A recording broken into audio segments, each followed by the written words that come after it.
قراری، دوباره جمعه های بیقراری، دوباره عشق و آه و گریه زاری. بیا که دیگه وقتشه آقا جون، قدم رو چشم شیعه ها بذاری.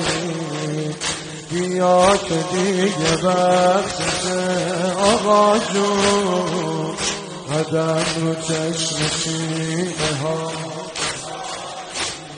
کی گفت انتظار یعنی نشستن و نال زدن؟ کی گفت انتظار یعنی نشستن و نال زدن؟